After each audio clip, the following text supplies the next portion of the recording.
చాలా చాలా బాగుంటుంది, ఇంట్రెస్టింగ్గా ఉంటుంది. లైక్ కొట్టి వీడియోని పూర్తిగా చూడండి. విశాఖ జిల్లా సింహాద్రి అప్పన్న స్వామి చందనోత్సవంలో అపశృతి చోటు చేసుకుంది. నిజమా? అంతకంటే ఇంకేం కావాలి సార్?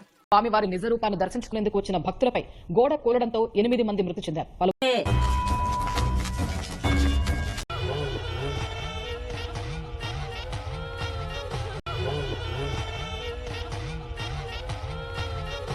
పెళ్లికి ఇల్లు ఒకటే నవ్వు, ఎవరు చచ్చిపోతే ఇల్లు అదే నవ్వు.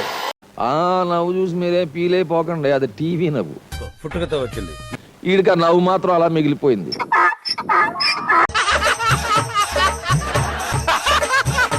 మళ్ళీ నవ్వులకి అస్సలు లోటు ఉండదు.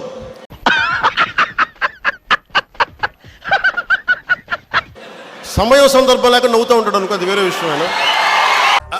అంటే అది కుటుంబంలో 4 చనిపోయినారు. నీ కంఫర్ట్ గానే ఉందిగా.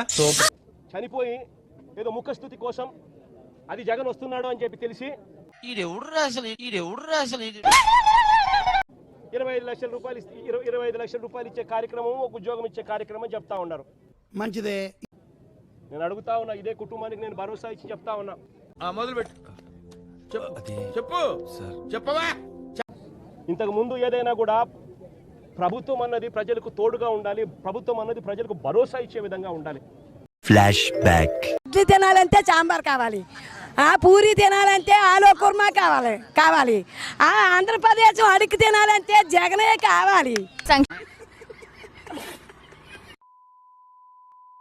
ఇలాంటి ఇంచుమించు ఘటనే జరిగితే గ్యాస్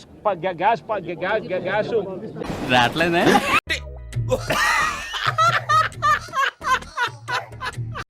జగన్ అనే వ్యక్తి ₹1 కోటి ఒక్కొక్కరికి ఇచ్చి ఆ కుటుంబాలను ఆదుకున్నారు.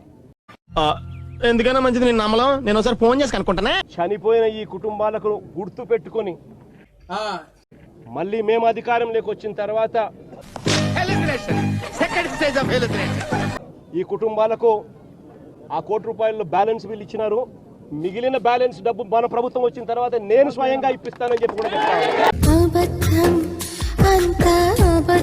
20 మీటర్ల పొడుగు గోడ అంటే